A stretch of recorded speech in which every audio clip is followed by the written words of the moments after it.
How to find your Weverse ID. Hey there, welcome back to our channel. So today we are going to discuss about finding your Weverse ID or username on the Weverse app or website. And here's how you can do that.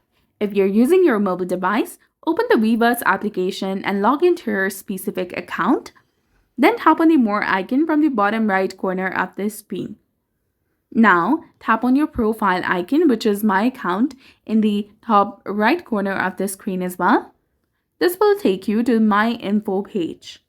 From here, you can view your nickname, your email address, your name, your password, your country, your SMS authentication number, and many more options available. Now, if you see the nickname option, you can change it as well.